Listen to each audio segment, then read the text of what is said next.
கர்த்தர் மற்றவருமாகிய இயேசு கிறிஸ்துவின் நாமத்தினாலே யாவருக்கும் வாழ்த்தலை தெரிவித்துக் கொள்கிறேன்.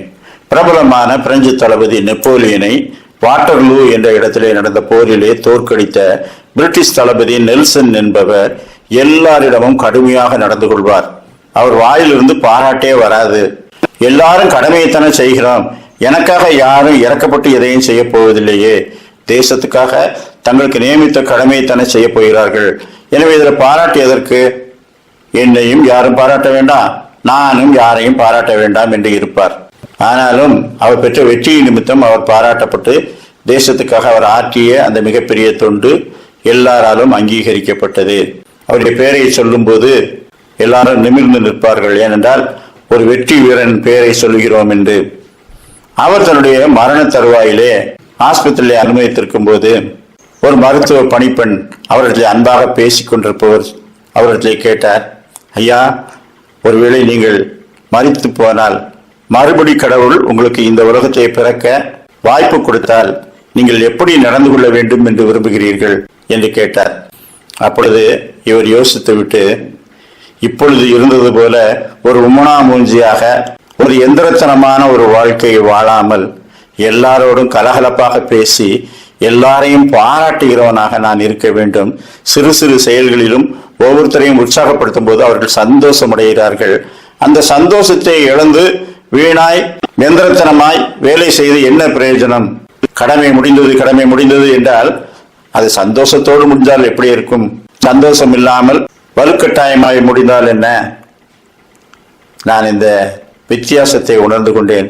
எனவே மீண்டும் வாழ எனக்கு ஒரு வாய்ப்பு கொடுத்தால் நான் எல்லாரிடமும் கலகலப்பாய் பேசி அவர்களை பாராட்டுவேன் என்று சொன்னார். அன்றாட வாழ்க்கையில் எத்தனை பேரை பாராட்டுகிறோம்?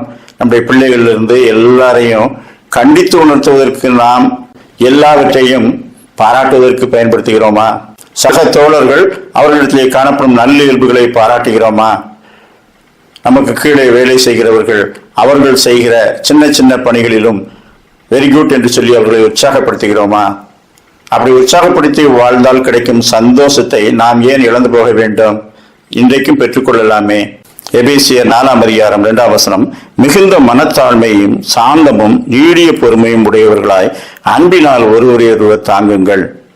1 தெசலோனிக்கேயர் 5:11 ஆகையால் நீங்கள் செய்து வருகிறபடியே ஒருவரையொருவர் தேற்றி ஒருவருக்கொருவர் பக்தி விருத்தி உண்டாகும்படி செய்யுங்கள்.